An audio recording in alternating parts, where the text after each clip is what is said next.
Welcome to another virtual Live Talks Los Angeles event. We welcome back to our series Michael Lewis, and welcome to Geraldine Brooks. We invite you to visit and subscribe to our YouTube channel for over 300 conversations. You can also see videos from prior events with Michael for his last 3 books, as well as when he interviewed Walter Isaacson. Follow us on Twitter, Facebook, and Instagram. Our handle is Live Talks LA. They'll discuss Michael's new book, The Premonition, A Pandemic Story. Michael Lewis's best-selling books include The Fifth Risk, The Undoing Project, Flash Boys, The Big Short, Liar's Poker, Moneyball, and The Blind Side. Movie adaptations of The Big Short, Moneyball, and The Blind Side were all nominated for Academy Awards. He is host of the podcast Against the Rules. He is also a columnist for Bloomberg View and a contributing writer for Audible. His articles have also appeared in Vanity Fair, the New York Times Magazine, and The New Yorker, among other publications. Geraldine Brooks is an Australian-born journalist and novelist. As foreign correspondent for the Wall Street Journal, she covered crises in the Middle East, Africa, and the Balkans. She has written 5 novels, including the 2006 Pulitzer Prize winner, March, and the bestsellers Year of Wonders and People of the Book.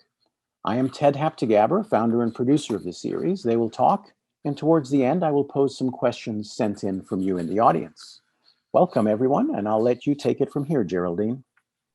Thank you, Ted.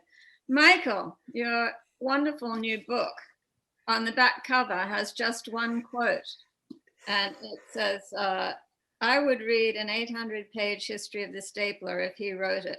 John Williams, New York Times Book Review. Pretty great quote. You haven't yet given us the saga of the stapler, but you have had a protean range in your work, from money to politics to sport to fatherhood to science and data analytics, and now the pandemic. But all of your other books have been looking at events that have already occurred. And this is the first time that you've written a book where the events were crashing down around us as you wrote. What was that like? Fun, like totally exhilarating. And I know I'm not supposed to say that, but listen, I'll acknowledge I'm not supposed to say that, but let me just say that it required, the only reason I did it is I took just a different approach than I usually take. And the only reason I took a different approach than I usually take is I was ready to write a book with a different approach when the pandemic happened. And the approach was, I have this character. He happens to be a college football coach, but it doesn't matter. I haven't written the book, but I have this character that I'm so interested in.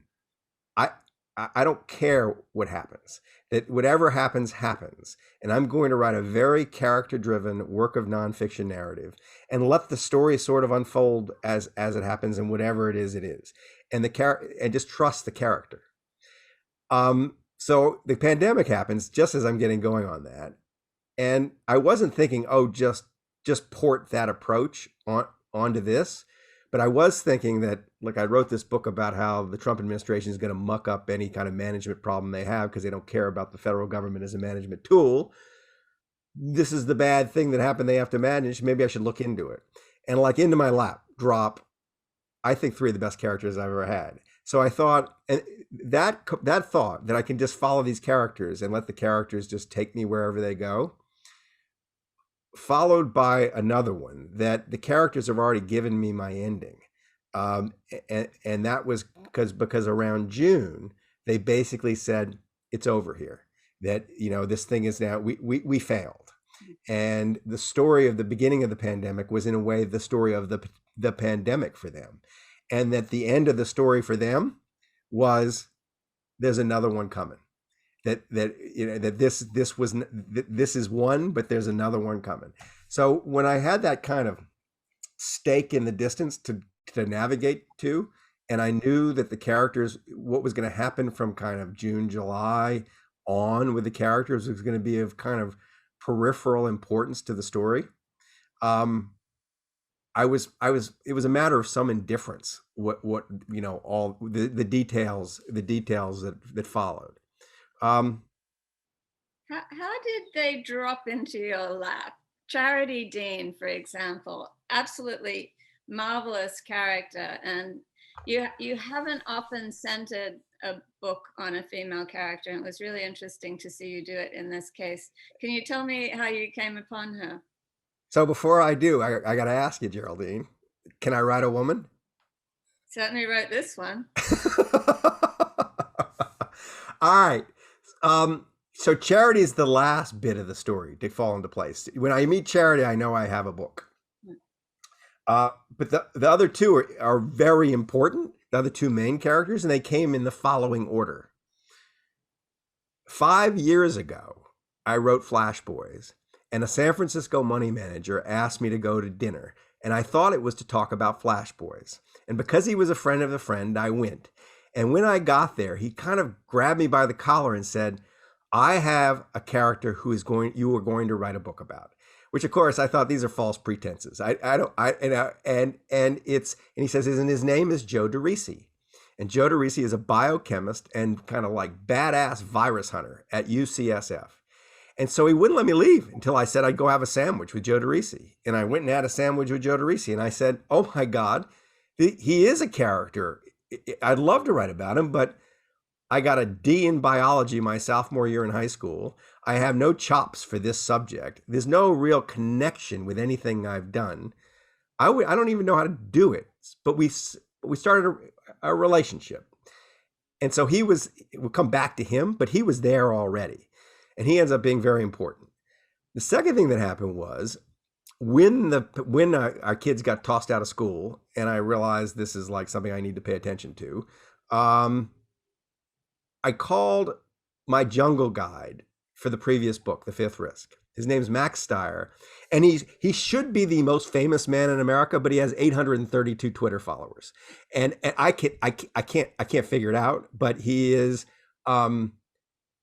he's engaged in this quixotic, passionate quest to fix the federal government from outside the federal government, and as a result of this quest, he has gotten to know more about the federal government than anyone on the planet.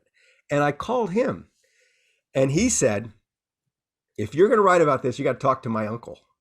Who's your uncle? His name is Richard Danzig. He was a former U.S. Navy secretary. He said, my uncle's just passionate on this subject of pandemics, and he knows more about it than anybody.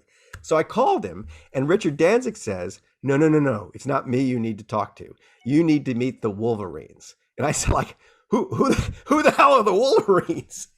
And the Wolverines turn out to be this like secret group of 7 doctors who've known each other for 15 years, who worked in the White House and are positioned all over American medical society, who turned out to be like the single best group of people to watch the event, whose eyes to watch the event through. So that gets me to Carter Mesher, who's the kind of the savant in the Wolverines group. And then what happened, and here at this point, it's sort of like, maybe this is a book. Like I've got Wolverines, I've got Joe DeRisi, I've got a backstory about how pandemic preparedness came about, all this stuff. Joe DeRisi, 3 Wolverines, and a former member of the Obama administration who I was talking to too, who is helping Gavin Newsom build a computer model to analyze what was going on in California, all said, you got to meet this woman named Charity Dean because she's like she's the one who knows in the whole state of California. So I sent an email to the California state government, and they wrote back and said, Charity Dean has no interest in talking to you. And I took that at its face value for about 3 weeks. And I thought, like, why wouldn't she want to talk to me? You know, that's odd. So I got her cell phone number, and she said, I got her on the phone. She said, who said I don't want to talk to you? So that was the beginning of a relationship. So that's how the characters fell into my lap, and then the fact that they all kind of come together in some way, that was lagniappe. I didn't plan on that. I must say, when I got to the Wolverines in the book, I was reminded of Mark Twain, who said, fiction must be plausible, truth needn't be.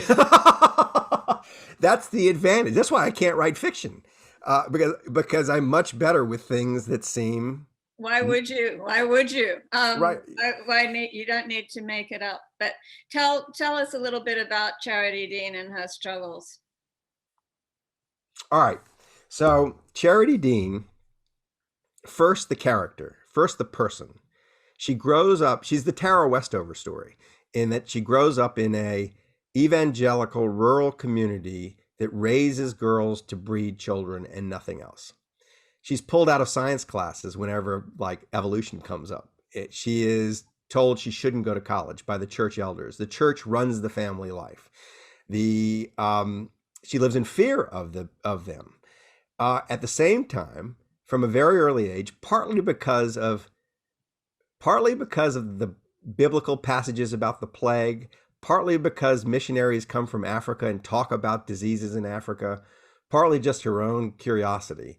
From like the age of 10, she starts to get obsessed with disease, with communicable disease, on her own, like for fun, reading books about the bubonic plague, making like styrofoam models of viruses and hanging them from her ceiling. She's like on a collision course with an education in microbiology and has to fight to get it. She gets a lot of grief for going to college. She finds a scholarship. She grows up in real poverty. She gets basically excommunicated from the church when she does so well in medical school that the husband that the church has wanted her to marry says he's not getting enough of her attention. And so she leaves the husband and she continues with the medical degree and walks the walk. She goes to Africa and gets malaria while she's treating people. So she ends up in Santa Barbara during her residency and discovers this role called the local public health officer, which she didn't actually know existed, and neither did I. But there's this person who has this job to, among other things, like making sure we don't get sick in restaurants or in swimming pools, also control communicable disease. And from that moment, she's collided with like the thing she was put on earth to do. And she, what interested me about her as a character, like what kind of like instantly riveted me, was when you went to her house, the walls were all decorated with various signs, all trying to remind her of basically who she needed to be. And all of them, one way or another, were telling her, you need to be the brave person. Now, that was a message that she had internalized from the time she was very young, but she has to relearn the lesson when she becomes a local public health officer, because she's constantly in the position of doing things that cause controversy, political or social, that put her job on the line, and she has no backup. The CDC is not there to help. In fact, their CDC is often there to obstruct. Local politicians got their fingers in the wind. And as she said, after a couple of years of doing this job, her mantra became, no one's coming to save me. So, but the character thing that was so great and like runs through the book is that it's not that she's fearless. She's full of fear. Like she has more fear than 8 people put together. She fights the fear. It's sort of like this willed bravery. She sees this thing as like bravery as an acquired trait, and practices it in disease control. The act of having practiced it for some long period of time builds these muscle memories and these sixth senses about what to do when. So in a way, at a very local level, is being created the kind of character you would want fighting a pandemic. But she's the low person on the totem pole. She has no status. No one recognizes her. So I could kind of go on and on. I mean, but why don't I hit a pause button right there on Charity Dean? Right. I think you've given us exactly the right level of introduction to be intrigued by her. But I do want you to do the same for Joe DeRisi, and I'm going to point you at what I would like you to tell us. Which is the snakes. Oh. All right. Coming back to Joe DeRisi. So he hunts viruses wherever they appear, and not just in people. And he's been so effective at it. He gets very weird calls. He calls his phone the red phone. He says, like, when there's some problem in the world and no one's figured it out, they usually call the red phone. And the call to the red phone in this case took the form of a letter he received from a woman who was kind of scantily clad, apparently, and had a boa constrictor around her neck. And she said to Joe DeRisi that her boa constrictor was named Mr. Larry, and she was now terrified for the life of Mr. Larry because boas everywhere were dying of some strange disease. It's a tribute to Joe DeRisi that he didn't just throw the letter away. It sat on his desk for like 6 months, and he thought it was so strange. And then finally, like one day when he had a moment, he called someone who might know. It was like a veterinarian or so he knew, and said, "Is it true that these boas are dying?" And he said, "Yeah, zoos are having problems all over the place." And so thus begins Joe DeRisi's quest to figure out this snake pandemic. You can take what I'm about to just say and just port it right on to human pandemics. But he's created a technology which has now evolved since he created it to take the genetic material from any living creature, separate out what belongs in that creature, its own DNA, from whatever else happens to be inside, like a virus. To do this, of course, you need to know the genome of the animal. So there is the Human Genome Project. That's happened, right? The Snake Genome Project actually never happened. So he had to create this first. He starts by creating the Snake Genome Project and sequencing the genome of snakes, so he knows what their genetic material is. Then he goes to the San Francisco Aquarium and gets some boas and some pythons and extracts DNA. And then he puts it on his chip, and he finds, oh, lo and behold, oh my God, these boas have this other thing in them that they both have this other thing in them that quite possibly be causing an incredible illness. It's an adenovirus. My biology is shaky, but it's a virus that he said it's an ancestor of Ebola. It's got Ebola in it. It's kind of a curious thing. He said it's actually been detected in dinosaurs. So it's that old a virus. So then he has to prove that this is what's killing the boas. And the way you prove that a virus is creating the disease is you get a healthy animal and you inject it with the virus. So he distills the virus and he goes with 3 postdocs into the San Francisco. It is getting absurd, I know, but it gets better. To the San Francisco Aquarium. And he says, like, when he's telling the story, he says, do you know how you inject a snake with a virus? And I know. He says, well, you have to inject them in the heart because the veins either don't exist or they're hard to find. And the problem with the snake's heart is it moves up and down the body. So you need a Doppler radar. You need one postdoc holding the Doppler radar, other one's holding the snake, which isn't happy, and someone else to plunge the needle into the snake's heart. So they do this with pythons and with boas. And sure enough, the boas get ill and die just as they're doing around the world. But the pythons survive, even though they've got signs of the virus in them when he first tests them. Well, that's where it gets really interesting. Because yes, there is this virus. He can now tell zoo directors, when you get a new boa, you've got to isolate him and test him for this virus. But the question is, like, why are these pythons surviving? They're an older species. And he has the idea that, oh my God, they're surviving this thing that's very like Ebola.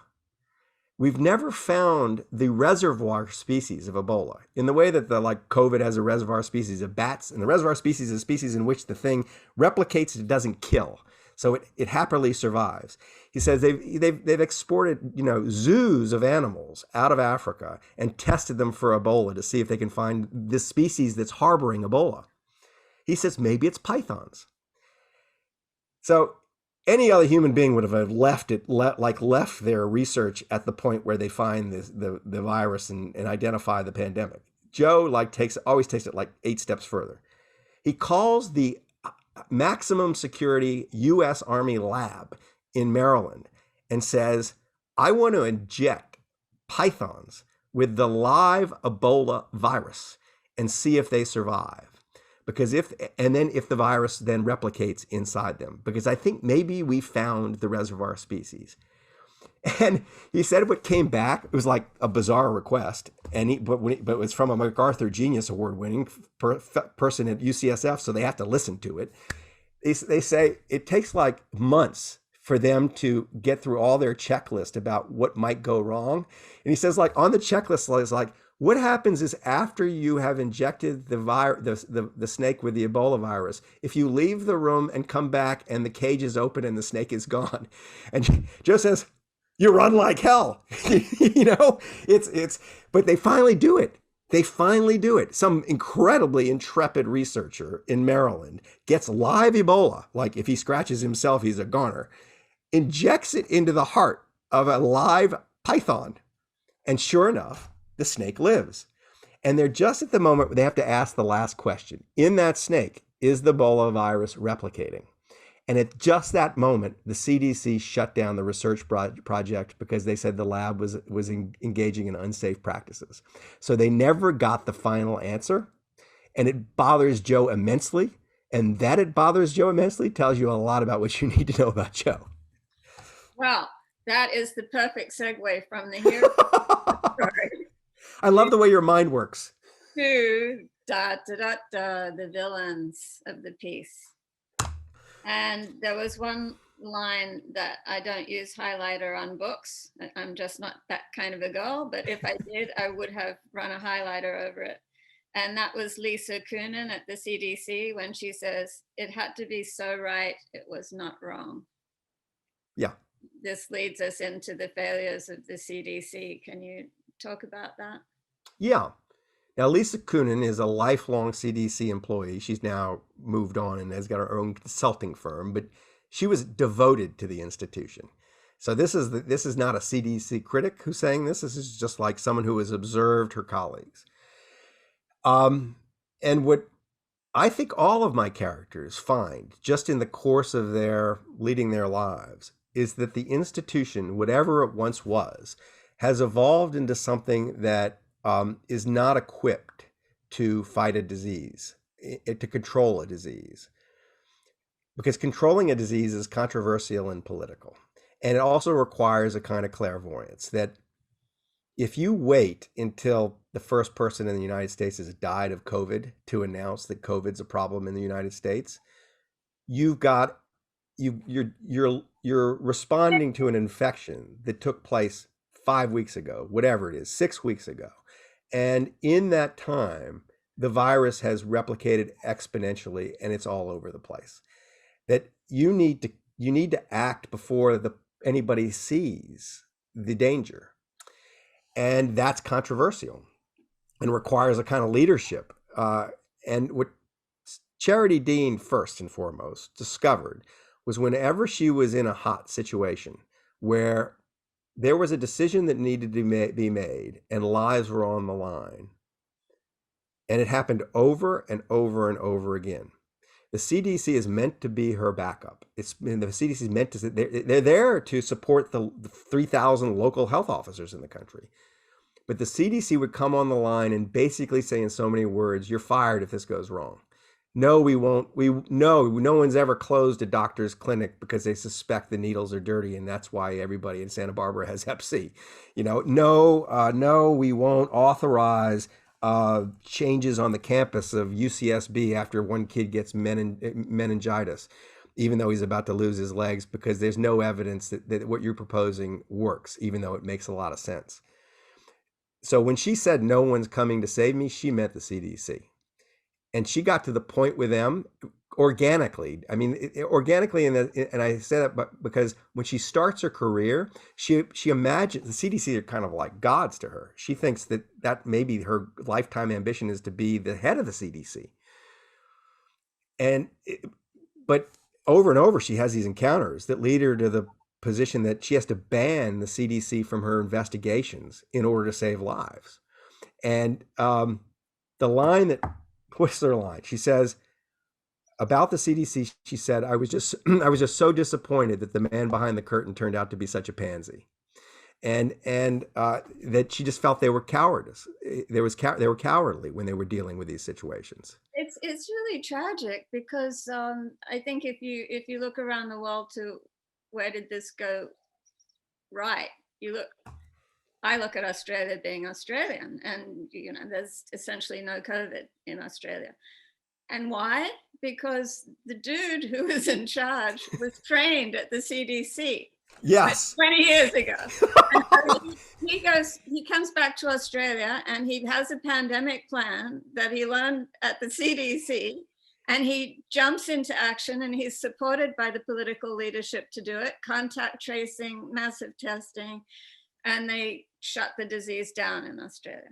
Yeah, no. So the ironies get richer and thicker the more of this story you know. That America essentially invented the strategies being used around the world, and the CDC exported them and then didn't embrace them itself. But to finish the punchline on almost all of Charity Dean's local health officer stories is that a year after she does all the things she ends up doing to shut down a meningitis outbreak on the UCSB campus, she gets a call from a college health officer in another state saying, we are having a meningitis outbreak, and the CDC said to call you because you know what to do. And the problem was that clearly the institution had changed in a direction, and the direction was, let's avoid political controversy. We're on a short leash with the White House. And let's stake our reputation on the quality of our academic work. So everything has to be right. So the problem is that's good for academic work. But if you are fighting a disease in real time, you can't wait for the data. If you wait for the data, it's over. And so that cover of we're perfect, we don't make mistakes, ends up being an excuse not to do anything. And what happened in this country was, one of my main characters on Carter Mesher on January the 20th establishes, to the satisfaction of experts, and he's probably not the only one, but it's kind of amazing he did it, that the transmissibility and the lethality of this virus in Wuhan, with its implications for the United States population. But it's not till a month later, on February 23rd, that the CDC acknowledges it. And in those 5 weeks, a lot of lives were lost because of down the road, because of that inaction, that inability to stand up and start to explain to the people what's going on. So it's a messy story because you got the CDC's natural inclinations compounded by Donald Trump. It's not just, they do have a bit of an excuse, but it's not a good enough excuse. One of the most jaw-dropping examples is the people who were evacuated from Wuhan, the Americans who were evacuated from Wuhan. Do you want to tell that story? It's unbelievable, right? I mean, and I left out stuff, and it's also damning. So Americans are repatriated. They're repatriated to Omaha, Nebraska, which sounds strange, except that there's this federal medical facility that specializes in handling, weird and terrifying illness. So if you get Ebola, there's a fair chance that's where you land. So there are, I don't know how many of them, 80 of them or whatever it was. There were a bunch of them. And they're housed in the National Guard barracks near this facility. The man who runs this facility is a Wolverine. He's one of the Wolverines. His name is James Lawler. And Lawler reasonably wants to test these people for COVID. He said there's like no chance there's not COVID in there. And reasonably, all of these Americans want to be tested for COVID. But Lawler has to ask the CDC. CDC has the test. And the test that they're going to distribute far and wide doesn't work, but you could send samples to Atlanta and they could give you an answer. So he asked the nearest CDC guy, who bounces it all the way up the chain of command, this request, to Robert Redfield himself, director of the CDC, who apparently goes ballistic and says under no circumstances are they to test those people. And Lawler says, what do you mean? Like, why? And the answer he gets is, if you test them, it would be performing an experiment on imprisoned persons. Now, that's clearly not the reason they didn't test them. There were clearly must have been other motives, and whether it was uncertainty about their test, a desire not to find the disease, because if you found it, it would just alarm people. Who knows, like why? But the fact they don't do it is of a piece with the rest of the strategy. I mean, people flying in from China to back from other parts of China to a whole bunch of other airports, and these weren't just 80 people, these were thousands of people, go through LAX and Atlanta or Chicago or wherever they land. And they're supposed to be, well, checked up on, followed, tested and traced. When the local public health officials go to the CDC, then the CDC is managing the events at the airport. When they go to the CDC to ask, like, where's Joe Smith, who just left the LAX, they have listed as his residence LAX. They can't find any of these people. So it was, I'm not sure how differently you would behave if you were trying secretly to spread the disease in the country than the CDC actually behaved, which is not to say that's what they were doing, but you'd kind of do something like this. You'd say, oh, we have a test for it and nobody else can test, even though we've got the most microbiology labs that can spin up into COVID testing centers in 3 days. No, you're not allowed to do that. You have to use our test. It's coming. It's coming. Oops, it's broken. Nope, we're going to fix it. Oop, it's coming. It's coming. Oop, it's broken again. And meanwhile, don't wear masks. And meanwhile, don't wear masks, but really clean all those surfaces. It's like someone from the various cleaning products industry companies went to them and said, "Man, let's make sure that everybody knows it's scary to touch the counter." That fomites, which turned out to be not a thing. So it's the bad news bears, and so that great irony about all this and that institution, which I'm sure is filled with great people, right? It's just like, it's a case of institutions screwing up, but is that they were so obsessed with preserving their reputation that they lost their reputation. So do you think that, first of all, I want to ask you, how did that conversation go when you called up for an interview with the CDC? So it went this way. So there are two things that happened. First, I had a dry run of this with the other federal institutions under Trump because I wrote The Fifth Risk. And so I was in a peculiar position because I found that what happened before is if I called and asked just the Trump communication person in the place, they obstructed me. They made it harder for me to get to who I needed to talk to. So I had a mole who was in the CDC, who had direct connections to the leadership. So instead of going to the Trump communication person, I went to the mole. And the mole guided me to a few off the record conversations, which proved extremely useful in a couple of ways. One, especially with old timers, they led me back to the diagnosis of the problem of the CDC, that story back in the 80s where the institution changes, but also led me to the conclusion that all these people are ashamed. They're all embarrassed that they individually, they are not happy with their institution. That, but the ability, but at the same time, basically they were shut down. That the only person I ever got the right to talk to, and I did actually, and then they had to go through the official channels to talk to me, was, and this is apropos of what you just said about Australia, the CDC director in Cambodia. It took 4 months for him to get approval, but I had noticed same thing as about Australia, as Cambodia as Australia, that they had contained the virus because they had this brilliant CDC guy on the ground there doing what the CDC knew how to do, but they were doing outside. A guy named Michael Kinzer. And I eventually, way too late, like weeks before the book was going to the publisher, got a chance to talk to him, but they only after Trump was out and Biden was in. So I think this all points to like a bigger thing, that if the federal government is ever going to reposition itself in the minds of ordinary Americans, the communication strategy needs to change.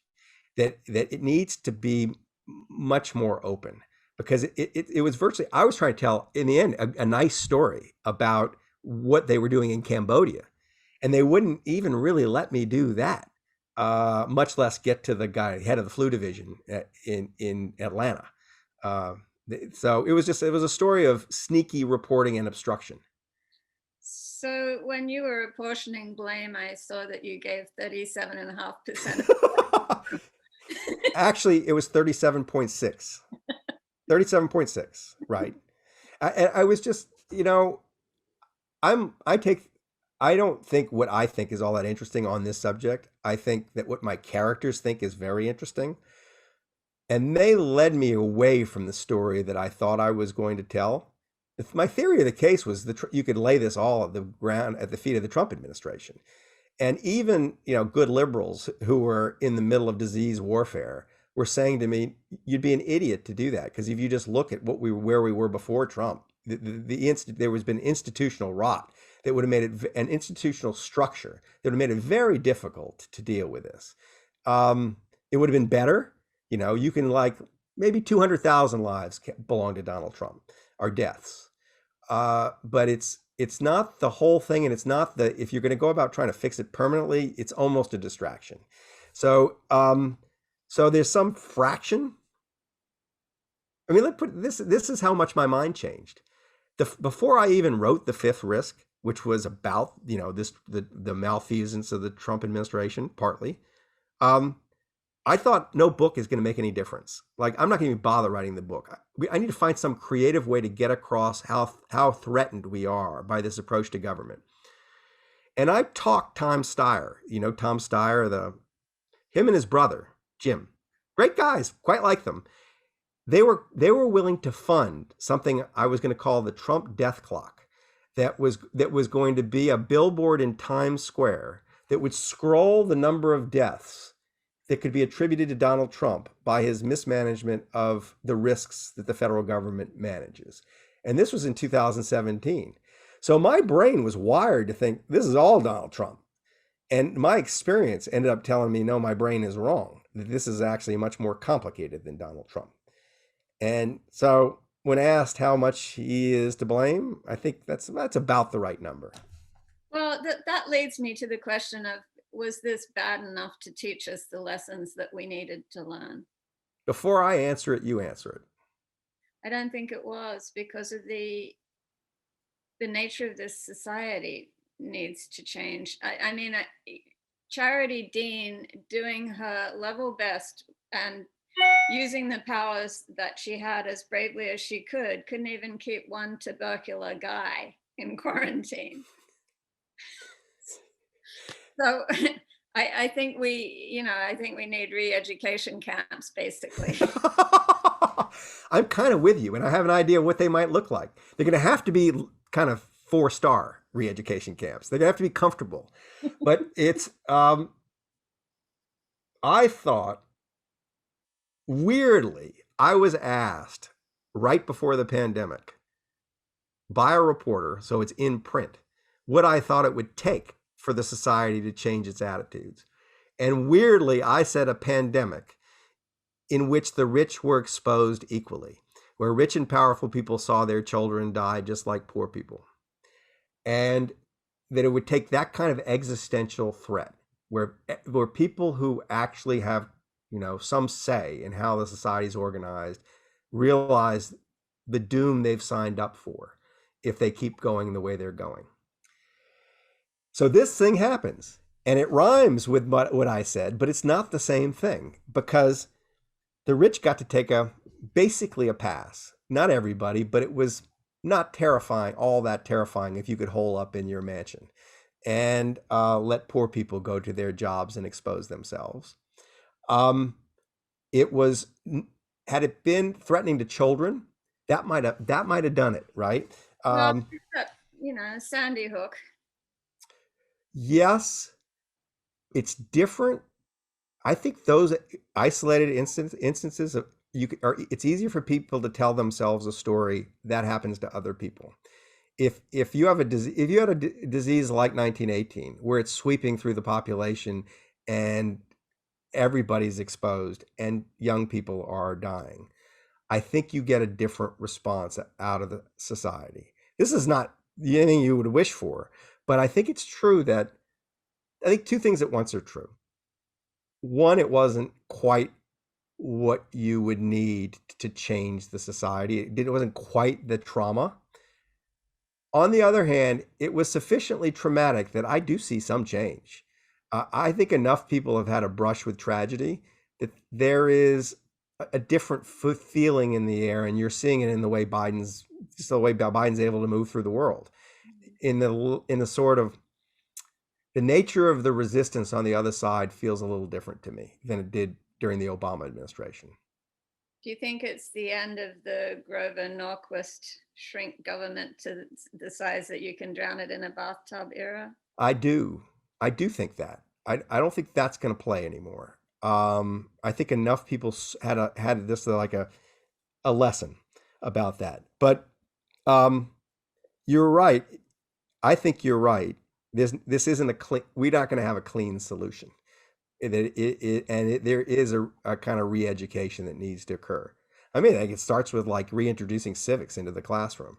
I mean, it's hypocritical because I didn't go through it, but if we did it, I'd be willing to do my 2 years of service. I think we ought to have 2 years of national service, and young people just do it, where they get to meet people from different social and work with people from different social classes, get to like go work cleaning up nuclear waste for the Department of Energy, so they know something about what their government is doing, and they know that it's valuable, and they have a visceral kind of connection to it. I think those things are necessary before the society starts to really change. And stop putting political appointees at the head of the CDC. Well, this seems. Am I an idiot? So it's or put it another way. If you're gonna leave them as political appointees, all right, we're gonna have, for whatever reason you can't change that. We're gonna have 4,000 and something presidential appointees running the government. How about you change it so that their terms are 10 to 15 years? This is the General Accounting Office. Oddly, the head of that is a presidential appointee. The term is 15 years. The surveys of the employees of that operation routinely are returned saying, I have extremely high job satisfaction. My work is purposeful. Our place is well run. That if you have kind of homeowners rather than home renters at the top of these organizations, you get a different kind of incentive for the leaders. Instead of managing for whatever the political crisis might be for the next 2 years, and not worrying about the long-term consequences of whatever you do, which is mainly the long-term consequences of neglect, you're managing for the long run, and you get a CDC where, look, actually a pandemic might happen on my watch because my watch is going to be a pretty long watch. You get a different relationship. The leaders know the institution in a different way. So yes, that would be another reform.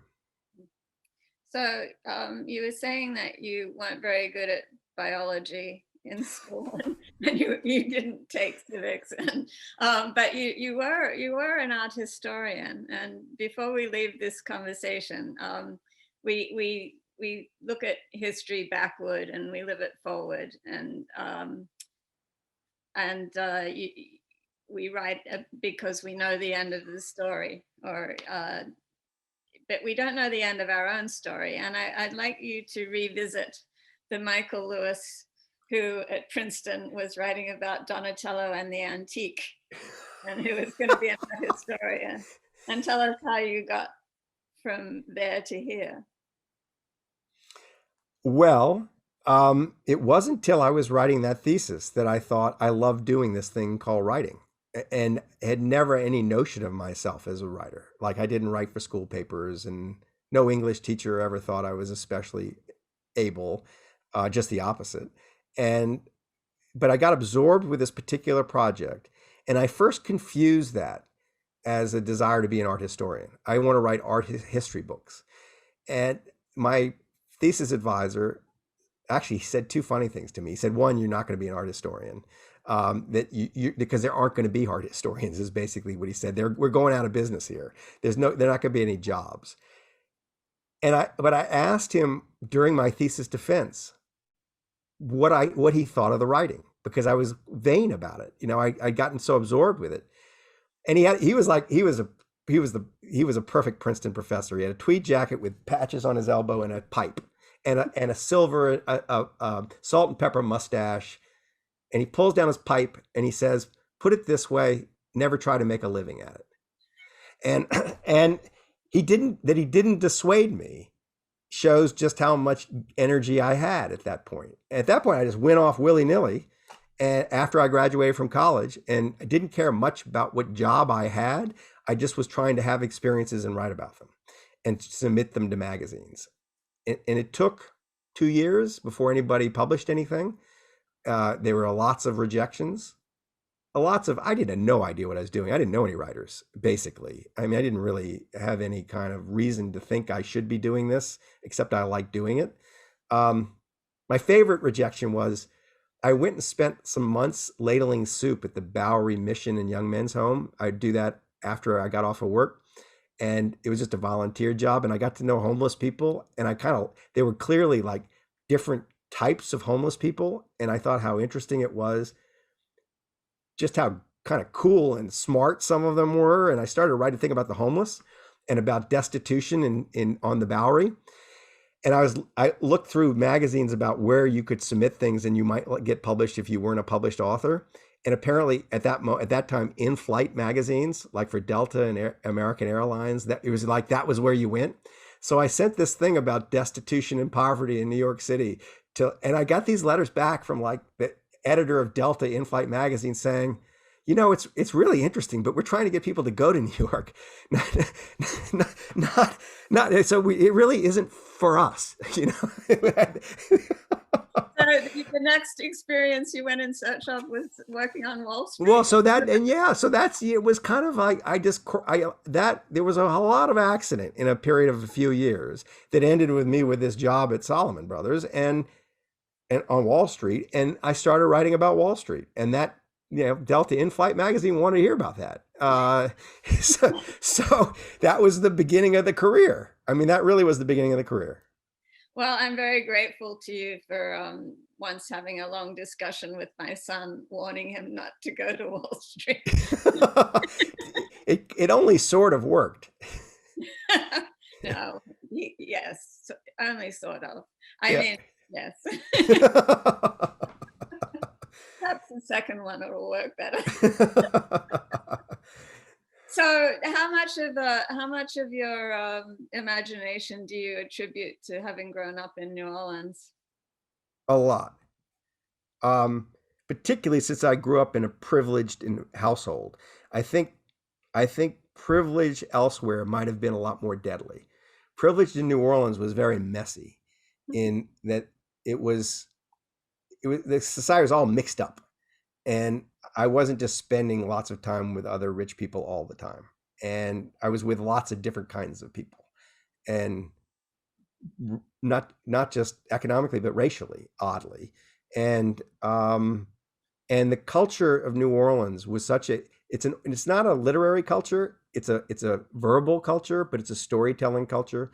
And there is some obligation when your mouth is open for it to be delivering something that's entertaining to the other person, that nobody really wants to hear about the weather, or they wouldn't even occur to them, because the level of the expectations are so high about the pleasure that's going to occur between people when they interact, that you just do better. And I think that muscle of having to do better when you encounter someone is a very powerful thing. And I think it's kind of what happens when I sit down and write. I feel like I have to do better here than talk about the weather. Here's an odd New Orleans story that just popped into my head that I remember thinking when it's an anecdote. 2 anecdotes about New Orleans. Can I do this? All right. One is, I remember flying home when I was maybe like late 20s. And every time I flew home, I felt this, like, I'm going home. I mean, I love this place. It's just different. The people on the plane from Atlanta to New Orleans are just different from all the other people on earth. There are a lot of New Orleanians, and there's just a festive atmosphere. And 3 guys walk in with carrying 6 phone books each. Like, New Orleans just generates stories. Like, there's no explanation for why they have 6 phone books. They take all the overhead bin space with phone books. And so there's no overhead bin space. So right behind them, I'm sitting down watching them come in. about right behind them, another dude comes, and he's kind of a youngish guy. And he goes, he looks up at the phone books and he looks at me and he smiles. He goes, not much of a story, but it's got lots of characters. And he was a New Orleanian. And I thought, that's such a New Orleans moment. And it's also such a description of New Orleans. The other New Orleans story was right after Liar's Poker, my first book, came out. I was all over national television, like David Letterman, national television. And all of a sudden I was being recognized all the time on the streets. And I spent about a week or so having this happen to me when I went home to New Orleans and I got to my parents' house, still on the book tour, just staying with them. And my mother says, could you run over to Lagenstein's and get this? She handed me a grocery list. And so I went over to the grocery store, and it's a little local grocery store. And I got a cart and I was pushing it down the aisle. And there was a little old lady coming the other way. And she starts to point. And I didn't recognize her. And I thought, she saw me on Letterman or whatever. And she comes right up close to me and she says, you're Malcolm Monroe's grandson. And I said, yeah, how'd you know? She said, I saw it in your eyes. Your grandfather is, those eyes are your grandfather's eyes. And that recognition is something that happens. And it's the recognition that famous people get in a cheap way with their celebrity. New Orleanians get it in a very deep way because of the smallness and interconnectedness of the society. That you're like, everybody's a celebrity. Everybody's kind of on stage. And that being on stage all the time, that's another muscle that's useful. Well, may you always stay on stage and continue to entertain us. And now I think we're going to have some questions. Great. Yes, indeed. Thank you, Geraldine. Thank you very much. Yes, we do have a few audience questions. First one, Michael, the fifth risk. What part of government did you think risk would play out next in when you finished that book? I had no idea. I really had no idea. I'd invested in a basket of securities and one of them was going to go up. I thought, I guess if you put a gun to my head, I might have said cybersecurity. Just because that had been flaring up, but I didn't have any notion. It was just clear that there were so many things that could go wrong and something was bound to. Next question. Lady says, I have not read the book, but did any of the characters have concern about their identities being public? Oh, that's a great question. Because yes, Carter Mesher. And Carter Mesher because he had spent his whole career changing the world by remaining invisible. His whole MO was, no one needs to know I did this. No one needs to know I created this plan. No one needs to know I had the idea. If I let other people take the credit for it, that the ideas are more likely to hatch and take off. So he really was averse to me, like, making him a famous person. He didn't want it. And I think what happened was we spent so much time together that he started to feel badly for me if I couldn't actually use the material in the way. And so he kind of caved, but he was worried. And there was another dimension to his concern in that word got out a little bit before the book that he had been the architect of social distancing, and he'd had threats to himself and his family. So, like, in the mail, in the post. So someone knew his address. So there's a little bit of that too. Much has been said about how the pandemic may have been handled differently if Donald Trump was not president. Do you agree with that? I mean, the CDC is what the CDC is. How differently do you think it would have been handled? I think in like the late Obama White House or in the Bush White House, the White House would have seized control very early on, like early January, and would not have, for example, tolerated a single point of failure in testing. They wouldn't have said, we trust the CDC to have the test. So we would have had, I think we would have had testing, and that would have made a huge difference. I think the messaging, like, this isn't a big deal, mask, I'm not going to wear a mask, all that stuff, that take this drug and it cures it overnight, all that nonsense that came out of the White House, that cost us a lot. I don't know how many lives, but thousands, tens of thousands of lives, just in terms of people, public attitudes. I think that a different White House would have shaped a different public attitude. It wouldn't have completely been able to combat the moronic American impulse to say it's my right to infect other people with a deadly disease. But we would have had a better response. The question I don't know the answer to, but I suspect the answer to is we wouldn't have, is could we have contained it the way, say, Australia did? That would have required a degree of government intervention that would have been very, very good for everybody and for the economy. But I think because of the sort of defensive crouch that Democrats have operated from, and because of a kind of Republican ideology, would have been very hard to sell in the very beginning. So I think we would have had a pandemic.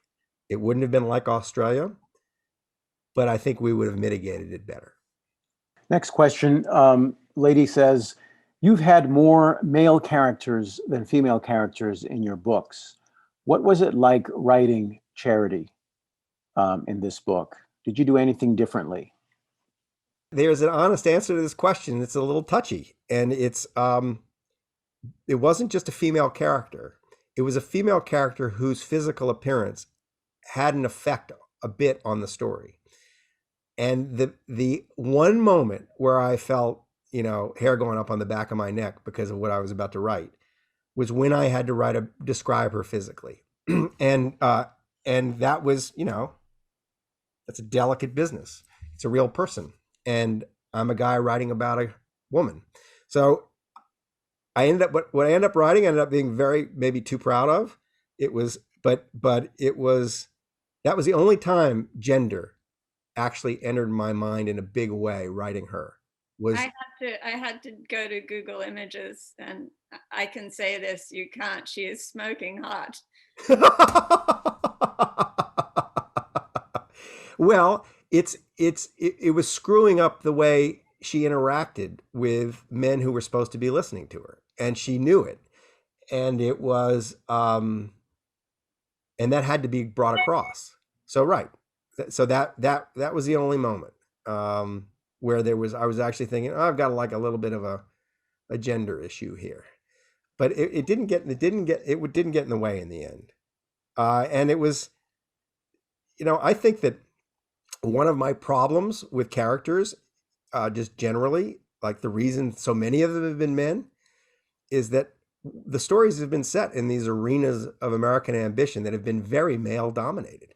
I mean, it would have been hard 15 years ago, 10 years ago, to write a really interesting story on Wall Street where the woman was the protagonist.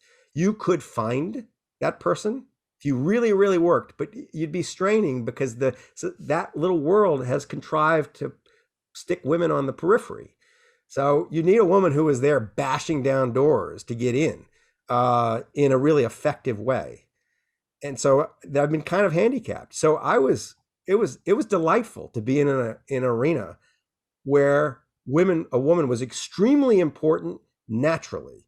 And that arena was local health officers, that because we've treated them so poorly and paid them so poorly, it's become a female dominated occupation. And almost all the best ones, at least in California, if you ask Charity to give you a list of like the 10 best local health officers, 8 of them are women. And any one of them in a funny way would have done as a protagonist for the story. 2 more questions. One, in the people you've talked to at the CDC, how did some of them feel, either publicly or off the record, how well the pandemic task force was running or organized? Oh, I don't think they took it seriously. I mean, it was like Jared Kushner and Vice President Pence, and I mean, people didn't know anything.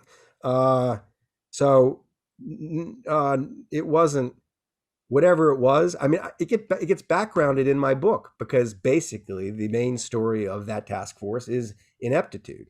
And you see the characters are seeing the result of the ineptitude, but the reasons for it, well, it's obvious. There's people who were trying to run the thing didn't know anything, and and had no kind of agreed upon view of the problem to start with. Final question. Earlier on in the pandemic, there was talk, I believe, questioner asked from Google and Apple about developing this elaborate contact tracing application, and then that sort of slowly went away, and not much was said about that. Yeah, I don't know. I was aware of that when that was happening, and I don't know. I know that the state of California built in data from Facebook. It was anonymized data that in order to track the movements of the population, to try to project, like, if the virus appears in Los Angeles County, how long does it take before it's in Shasta County? And that requires you to know something about how people move around and judge the probability of someone getting in it and the probability of them moving from one place to another while they have it, all that. So they needed movement data, and they did get it, and they did use it. How good it was, I don't know. It wasn't invasive. I mean, we should have done a lot more of this kind of thing. That non-invasive movement data could have been really helpful. With contact tracing, I mean, there were so many mistakes we made that we didn't even do it right the old-fashioned way. So I don't think, I haven't heard of a single case or a single place that was using really sophisticated, like digital info on people to trace them. Maybe they did, but I hadn't heard about it. One final question, Michael, if I can squeeze it in. Medical research is very messy, and doctors know that, and the people in the research world know that. But often that conversation and discourse is happening in the confines of the medical community, except with the case of the pandemic, all of that was out in the public, in the open. What went wrong in how to process information and questions and stories attached to this study that maybe wasn't exactly peer reviewed, maybe wasn't ready for print, but then turned into a story on its own? Any comments about that? Sure. One big thing that went wrong is that several prominent academics were lured into becoming famous people by making pronouncements about the lack of seriousness of the virus without a whole lot of good evidence. Stanford professor named John Ioannidis was all over Fox News saying it won't kill more than 10,000 people. It's a hoax. It's a hoax, but that this is wildly overblown. And the minute you have an expert from Stanford saying that kind of thing, it neutralizes the academic debate. That you don't all of a sudden experts disagree is the story. When experts didn't really disagree, he just wasn't an expert. He just he happened to be someone who was near the medical community at Stanford, but he was not who you would go to find out what this virus was. So there was the lure of cable celebrity was a problem, even in the academic community. The difficulty the public has in figuring out who is an expert and who isn't was another big problem. And normally you'd have an administration that would guide that discovery. You'd have leadership that would say, actually, these people know. Dr. Fauci knows. This other dude, Scott Atlas, doesn't know anything. So he's not going to be up here. But we had at the leadership level almost an intentional mixing of know-nothings with know-everythings or know-a-lots. In addition, the last big thing is that this was always going to be ambiguous up front. You were always going to be making judgments and conditions of uncertainty. And that was needed to be sort of explained explicitly right up front. We may be wrong about, I don't know, fomites or masks, but this is what we think now and why. And if we change it, it's not because we didn't know, is that it wasn't we were mistaken. We're making judgments here and we're doing our best. And there has to be a bit of fault tolerance if we're going to get fast to the right answer. So that needed to be explained up front, and people needed then to understand that. And I don't find that hard to understand myself. So I have a hard time believing that generally the American public would have found it hard to understand. Well, thank you very much, Michael. Great to have you back at Live Talks Los Angeles. Thank you, Geraldine. Again, Michael Lewis's book is The Premonition, A Pandemic Story. It is available wherever books are sold. Thanks, and go on gently.